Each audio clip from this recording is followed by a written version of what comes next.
De comparatione, regarding comparison.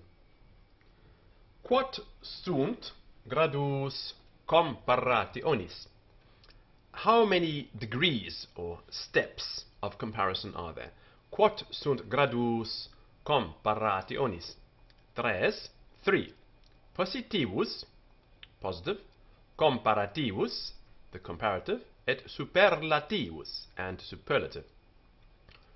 Quae declinationis sunt hi gradus? Of what declension are these degrees? Quae declinationis sunt hi gradus?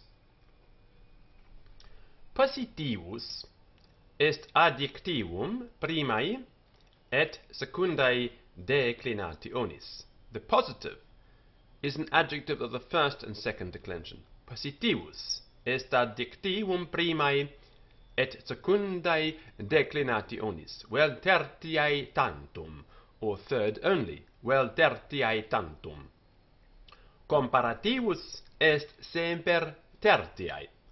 The comparative is always of the third. Comparativus est semper tertiae. Superlativus semper primae et secundae. The superlative is always of the first and second. Superlativus semper primae et secundae. Unde formatur comparativus gradus? Whence is the comparative degree formed? From where, in other words? Unde formatur comparativus gradus? A proximo casu positii in I addendo pro masculino et feminino syllabam, or et us pro neutro. From the next case of the positive in I, by adding for the masculine and feminine the syllable or, and us for the neuter, as doctus, learned, doctus. Genitive, docti, doctior, and doctius, more learned. Mitis, meek. Dative, miti, meteor, mitius, more weak. Unde formatur superlativus? Whence is the superlative formed? Unde formatur superlativus? Discipulus primus, first student. Si positivus desinat in er, if the positive ends in er, superlativus formatur addendo rimus. The superlative is formed by adding rimus, as in pulcher, fair, or pretty, pulcher, pulcherrimus, most fair. Pauper, poor. Pauper, giving us pauperimus, most poor. Si positivus non desinat in er, if the positive ends not in er, if it doesn't end in er, superlativus formatur a proximo casu in I. The superlative is formed from the next case in I, addendo simus, by adding simus, as in doctii, doctissimus, most learned, or dative, miti, mitissimus, most meek. By grammatical comparison, we understand three adjective nouns, of which the two last are formed from the first, and they import comparison with it, that is, heightening or lessening of its signification, so they make it mean more of what it means or less of what it means. Consequently, those adjectives only which are capable of having their signification increased or diminished can be compared. The positive signifies the quality of a thing simply and absolutely, as in durs, hard, parvus, little. The comparative heightens or lessens that quality, as in durior, harder, minor, less.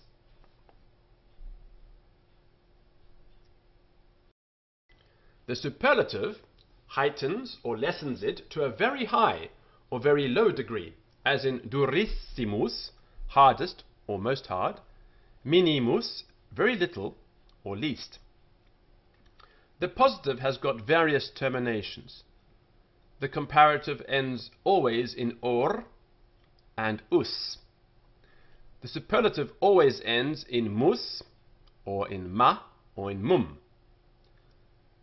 The positive, properly speaking, is no degree of comparison, for it does not compare things together. However, it is a counted one, because the other two are founded upon and formed from it.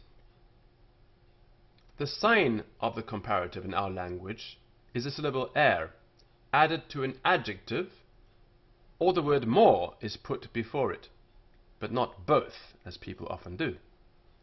So, better or more good, but not more better. The sign of the superlative is the syllable est, added to an adjective, or the word very or most put before it.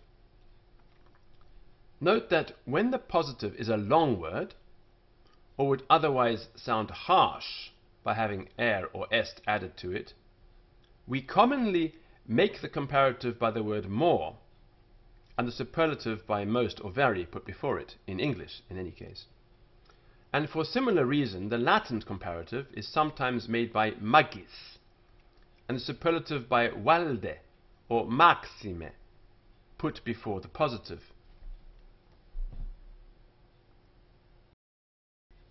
These are particularly used when the positive ends in us with a vowel before it, as in pius, godly, arduus, high, idoneus, fitting, fit, though not always. Then we have some irregular comparisons. So we have bonus, good, melior, better, optimus, best, malus, evil, peior, worse, pessimus, worst, magnus, great, maior, greater, maximus, greatest, parvus, little, minor, less, minimus, least.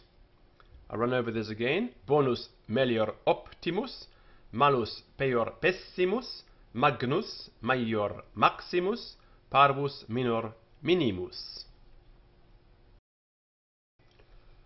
Multus, plurimus, multa, plurima.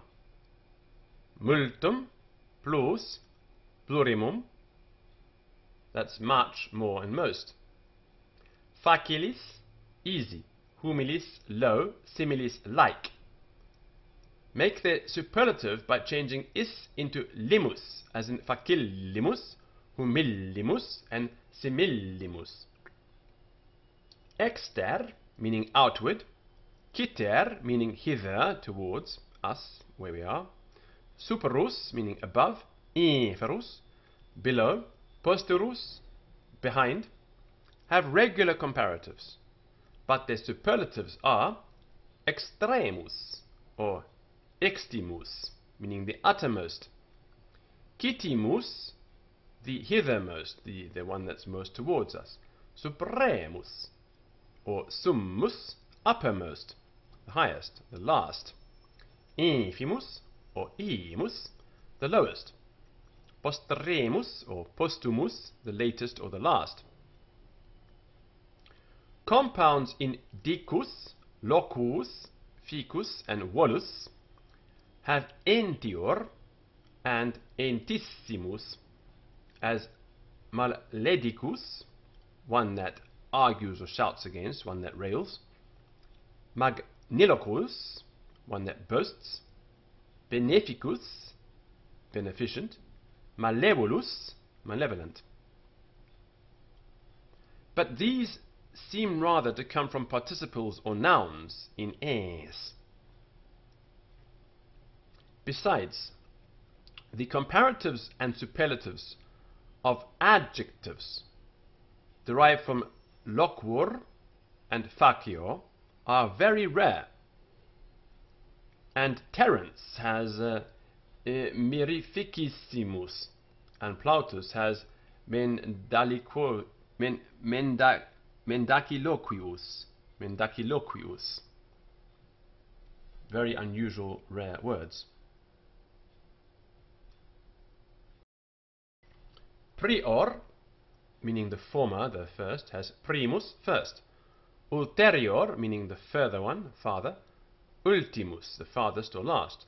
Proprior, near, has proximus, the nearest or next one. Occior, swifter, has occissimus, the swiftest. Their positives being out of use or quite wanting, they don't exist. Proximus has also another comparative formed from it, viz. Proximior.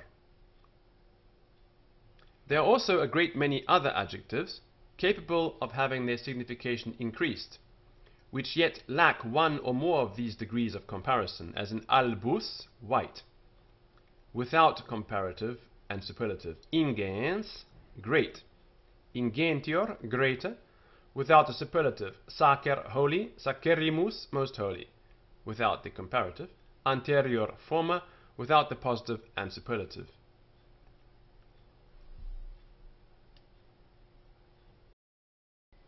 These three degrees of comparison, being nothing else but three distinct adjectives, may be declined either severally, each by itself, or jointly together, respect still being had to their declensions.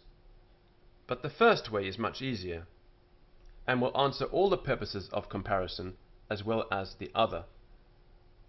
And indeed, I was reading some of the ancient Romans actually taught each of these degrees of comparison as a separate word and tested them separately, and didn't treat them as a group as we tend to do in modern grammars, which are based more on reason and logic than maybe the way our minds work.